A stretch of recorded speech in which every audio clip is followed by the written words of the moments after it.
What's going on, everyone? Scott here. Welcome back to the channel. So Michigan State basketball improves to 3-0 in Big Ten Conference play with a 69-62 road victory against Ohio State on Friday night. A pretty impressive win for Michigan State, one in which they were able to jump out to an early lead. Ohio State fought back, and then Michigan State was able to gain some more distance. Ohio State fought back, really back and forth type game, but Ohio State actually did come back and take the lead at one point there a couple times, and Michigan State was able to just continue to push forward, was able to regain that lead, and was able to keep it a pretty, 5 to 10 point range for most of the game, and a pretty impressive win considering Michigan State shoots 3 for 18 for about 17% from 3 in this one.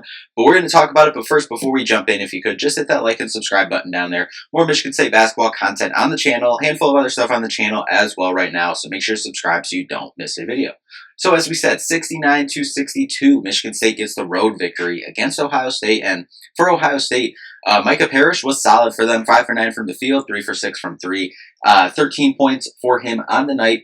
10 points from Bruce Thornton. Michigan State was really able to hold him in there. He still played 36 minutes. Only time he came off the floor was when it looked like he came up a little bit hobbled. And, you obviously hope he's okay. But, overall, Michigan State was able to hold him in check. 10 points, 3 rebounds, 2 assists, 2 steals. But he had 5 turnovers, was 0 for 5 from 3. So fairly inefficient night for Bruce Thornton. Michigan State's defense was able to do their job on him. And overall, that's what Michigan State was able to do across the board. John Mobley Jr., freshman for Ohio State, did have a couple of nice moments for them. He was 2 for 7 from 3, but those 2 threes that he made were fairly big, started to get the crowd back into it for them. But overall, you flip it to the Michigan State side, and Simone Zapala had the night of his life, career high, or should I say season high at Michigan State for Simone Zapala. 15 points, only 2 rebounds, surprisingly, but that's because Jackson Kohler had 10. He was handling all the rebounds. Jeremy Fears also had 6 rebounds as well. That was impressive, but Simone Zapala, 15 points, 7 for 8 from the field.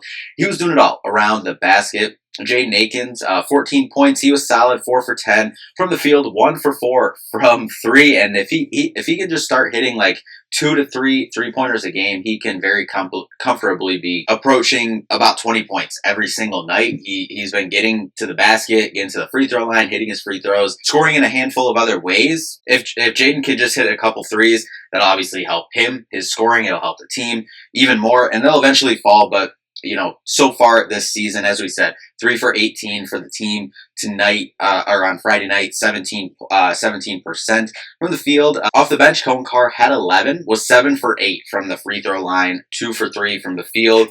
Most of his production coming from the free throw line, had 3 rebounds in this one. Had a really nice block as well, and that 7 for 8 from the free throw line, they actually did mention on the broadcast, I believe it was 21 straight free throws Cohen made before he missed that last free throw in this one. Very impressive. Xavier Booker had a nice bounce back game. That's what we kind of talked about coming into this one. Xavier Booker and Jackson Kohler. We'll get to Jackson Kohler here in a minute. Xavier Booker, 9 points, 3 rebounds for him, had 2 blocks as well. 0 for 4 from 3, so 3-pointers still not going down just yet over the last couple games for Xavier Booker, but 4 for 8 overall from the field. Had some really, really nice moments. Did get the ball on a fast break, on a deflection. He picked it up and he went the length of the floor. Had a nice dunk as well. Had another nice dunk in traffic as well. So doing nice things and doing the other stuff well. Before Xavier Booker, nice games where it's like, oh, he hit 2 or 3 threes and, had some nice moments there. But now it's not just the 3-point shooting. We're starting to see that evolution. It's like, oh, it's these nice dunks and moves in the paint, which is what we've been looking for Xavier Booker. I believe he had a mid-range shot from, I believe, the right elbow as well, somewhere in there. So a nice game for Xavier Booker, 1 for 1 from the free throw line. And if Xavier's going to give 9 points in 15 minutes, I think that's solid. Obviously, fairly efficient as well, 4 for 8 overall from the field. His only 4 misses were from the 3-point line. So I'll take that game every day from Xavier Booker. Jackson Kohler had 8 points and 10 rebounds in this game. That's what we talked about, him getting back on track on the offensive side of the ball. I believe he scored the first 6 points for Michigan State in this one. But he got out to a hot start early. He was dominating on the glass, was the leading rebounder between both teams with 10.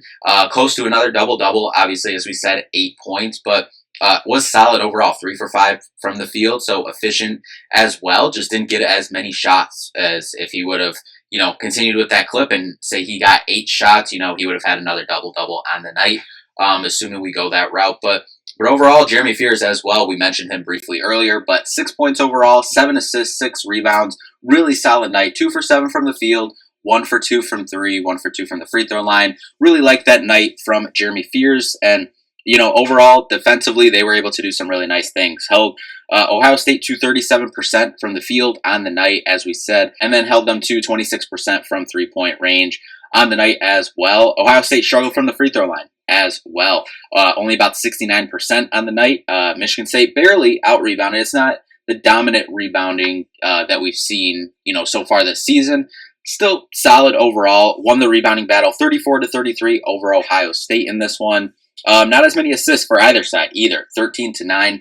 At times the offense, was kind of stagnant from both sides, but Michigan State able to do enough good things, individually and, creating other stuff, not off of assists that, propelled them to the 7-point win in this one. And, the things that will hold Michigan State back, and they did a good job last year, and they've been doing a pretty good job this year in the turnover department. But 16 turnovers on the night, 16 turnovers actually for both sides in this one. But the turnovers got to come back down between 8 and 12, somewhere in there. And last 2 games, turnovers have been pretty high.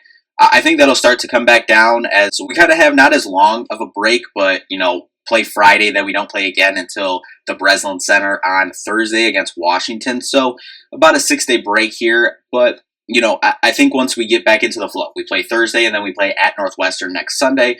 I think once we get back into the flow of, hey, we're playing 2 games a week, we're back in the flow of things after, Christmas break, after final exams, Christmas break, all that stuff.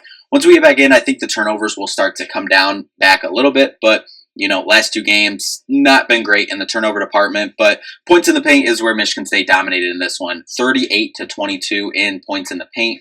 And, you love to see that for Michigan State. As we said, they had to fight in this one. This wasn't an easy one. They got out to an early lead. Ohio State was able to fight back, got out to another lead. Ohio State fought back. They were able to take the lead as well. Ohio State had a lead of 4 at one point in this one. Michigan State was able to get that lead up to 14, but it settles at a 7-point Michigan State win.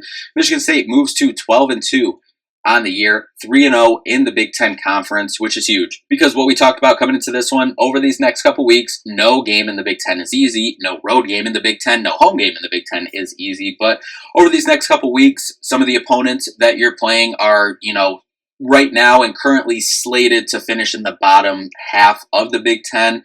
But then once you get in February, you're playing all of the top half of the Big Ten, basically from, projections and eye test, whatever. You're playing the best teams in the Big Ten, in the month of February. So you want to take advantage, give yourself a cushion going into the month of February, and gets out to a good start here to move to 3-0 in the conference. Next up, you have Washington on Thursday at home in the Breslin Center, 8 o'clock on BTN. And then you go to Northwestern next Sunday. Northwestern is never an easy place to play. So that's what's on the slate for Michigan State next week. We will be back with a preview for the Washington game later on this week. But anyway, that'll do it for this one. Big win for Michigan State here. Thank you all so much for watching. We'll see you in the next one. Peace out.